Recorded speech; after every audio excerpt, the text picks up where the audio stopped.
So I'm really excited to bring you guys what I think may be an industry first as I follow the progression of this badass lava red Roush, but more on that in a little bit. Now I've covered this car in the past before as it's gone through many iterations, but as a quick refresher, the car has a built 6R80 and a built short block, although it wasn't sleeved, so basically just pistons and rods. A little bit of head work was done and some intake cams topped off the motor. Now for a power adder, Scott was running a 2.3 VMP that was heavily ported by 1320 Junkie, and it did reasonably well at our elevation and picked up a ton when it went down to sea level.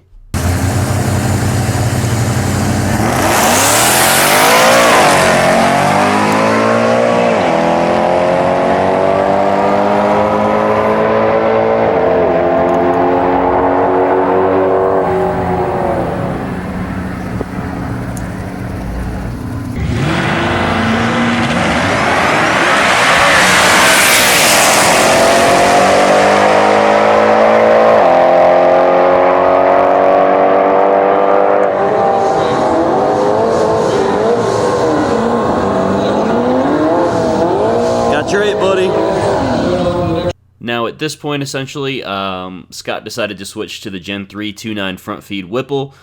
He wanted to be able to run 8s at our elevation, and the ported TVS just wasn't able to do it.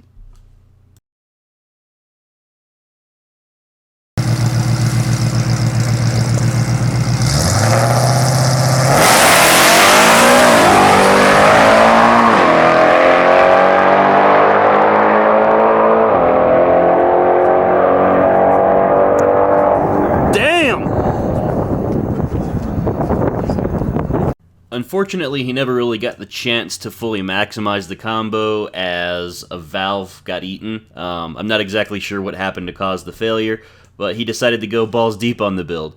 It features a forged and sleeved short block. It was whoever builds for Cy Lee. He got a full port on the heads. And then right now, Justin at J2 Fab is assembling everything. And that's where it gets interesting, as he's got a 3-liter Whipple from a Cobra jet, and offhand I am not positive on the difference between the Cobra jet 3-liter Whipple and the regular one, but that's just what I was told. With that being said, let's take a look at this thing closer. Checking out the side profile of the Whipple, it's just got a massive inlet. You can see that the intercooler actually rides on top and the rotor pack down the center, and I mean, in black it just looks fantastic. Now looking down the throttle body inlet, you can definitely see the shaft that drives the rotors, and you can see the rotor pack in the back. I think you can run up to 150mm throttle body, which is just massive. So looking at the top of the case, you can see the ribs that are common on a lot of superchargers. It's probably for structural rigidity under high case pressures. And then the Whipple supercharger plates that run down the sides.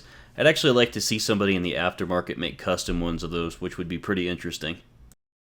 Now up front on top, you can see the water feed and water return. I think it's 2 feed, 1 return, although I may have that backwards. They're pretty massive inlets compared to some other superchargers that are on the market. Now a quick overview of the rear of the case. You can obviously see where the rotors are held, and then the couple fuel rails that were already put on it. Now at this point, I decided I wanted to take the hat off the supercharger just so we could get a better look at the internal workings of it. So after delidding it and the intercooler is attached to the lid, you can see the case pack rotors there in the center. Now airflow is going to come obviously straight through the front, get compressed through the rotors, come straight up through the intercooler, and then down into the heads through the ports on the side. Now if you look around the perimeter, you can see some areas where gaskets are going to have to be installed. Taking a look at the lid in the intercooler, it's obviously a very large size. That was kind of the reason why they went to a top mount intercooler, was so they could get more intercooler in there and cool the charge down more. Now looking at the overall dimensions, I believe the case width, or not case width, but the intercooler width I should say, comes out to around like 13 inches wide for the core, and I believe the depth is pretty similar. I think it was something like 13.5 to 14 if you exclude the end tanks. So you're getting quite a bit of surface area to cool down that intake charge, and I think that's really where a lot of the benefit of this supercharger is going to come from. And here is the little bag of all the little gaskets that Justin is going to have to install when he puts the Supercharger on.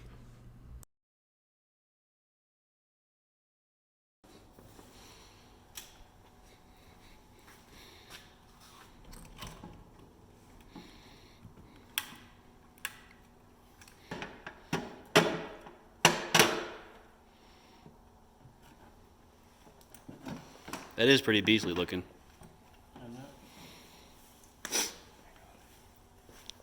Not seating on the front. And at this point, we don't have gaskets in it. This is just for mock-up purposes, but we just wanted to see what it looked like. It does look pretty badass. Is it going to fit into the hood? I don't know. That might be a little close on the clearance there. I think it will. He's got a Roush head. He's got the Roush slightly cowls, doesn't it?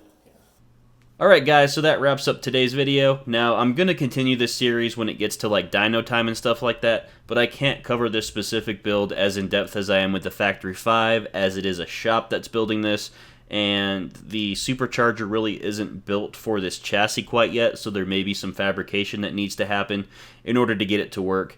And I don't really want to give all that stuff away as Justin works really hard.